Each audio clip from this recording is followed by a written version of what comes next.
Israel Hamas युद्ध ने दुनिया भर के बाजारों का मूड माहौल खराब कर दिया है। इस वॉर के वजह से कई स्टॉक्स में अच्छी खासी पिटाई देखने को मिली। निवेशकों का पसंदीदा स्टॉक सुज़लॉन भी 5% तक टूट गया। सुज़लॉन अपने हाई से यानी 28.35 रुपए से टूटकर 27.65 रुपए पर क्लोज हुआ था। लेकिन इस स्टॉक में आई बिकवाली के पीछे का कारण कुछ और है। अब क्या है पूरी खबर, विस्तार से समझने की कोशिश करते हैं। असल में सुज़लॉन को 9 अक्टूबर 2023 से डायरेक्ट स्टेज 4 ASM फ्रेमवर्क में रखा गया है। अब ASM फ्रेमवर्क क्या होता है ये जान लीजिए। ASM का मतलब अतिरिक्त निगरानी उपाय है। बाजार नियामक यानी भारतीय प्रतिभूति और विनिमय बोर्ड यानी सेबी और एक्सचेंज निवेशकों के हित की रक्षा करने के लिए इस तरह के कदम को उठाते हैं। ASM फ्रेमवर्क में स्टॉक को डालने से शेयर्स के प्राइस के मूवमेंट यानी भारी उतार चढ़ाव को नियंत्रित यानी कंट्रोल किया जाता है। इस फ्रेमवर्क में आने के बाद स्टॉक्स की लिक्विडिटी भी प्रभावित होती है। बता दें, ASM 4 फाइनल स्टेज है और सभी क्लाइंट्स के लिए मार्जिन का जो रिक्वायरमेंट है वो 100% तक बढ़ा दी जाती है, जबकि स्टॉक के लिए प्राइस बैंड 5% तक सीमित हो जाता है।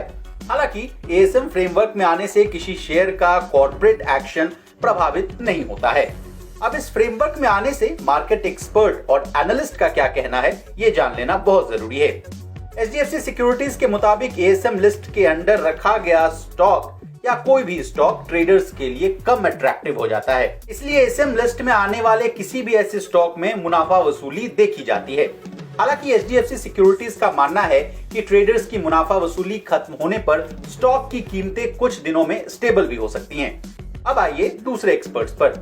कोटक इंस्टीट्यूशनल इक्विटीज के अनुसार सुज़लॉन को अपने मौजूदा स्टॉक प्राइस को उचित ठहराने के लिए 5 से 8 गीगावाट सालाना विंड टरबाइन कैपेसिटी देने की जरूरत होगी। हालांकि एक्सपर्ट्स का यह भी मानना है कि कंपनी की कर्ज कटौती योजनाओं और ऑर्डर फ्लो से भी निवेशकों का भरोसा बढ़ा है। बता दें, हाल ही में global energy think tank amber की एक नई एनालिसिस में कहा गया है कि साल 2032 तक भारत का 2/3 बिजली उत्पादन सोलर और विंड एनर्जी से आएगा। इसमें यह भी कहा गया कि अगर भारत अपने रिन्यूएबल एनर्जी के टारगेट को पूरा करने में सफल रहा तो देश इस अहम उपलब्धि को हासिल कर सकता है।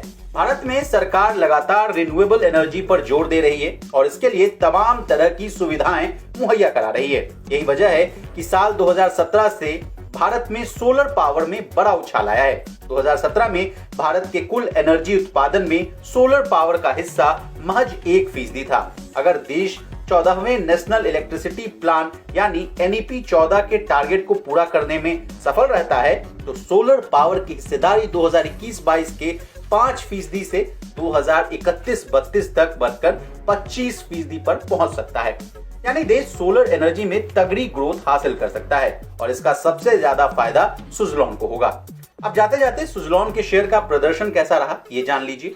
सोमवार को शेयर 5% गिरकर 27.65 रुपए पर क्लोज हुआ था। एक महीने में इसने निवेशकों को 15% का रिटर्न दिया है। वहीं 6 महीने में इसने निवेशकों की चांदी कर दी है। यानी सुज़लॉन ने 6 महीने में निवेशकों को 243.48% का रिटर्न दिया है। अब हमने आपको इस शेयर से जुड़ी तमाम बातों से आपको अवगत करा दिया है। अगर आपको भी इस शेयर में किसी भी तरह का पोजीशन लेना है तो अपने फाइनेंशियल एडवाइजर की सलाह लेना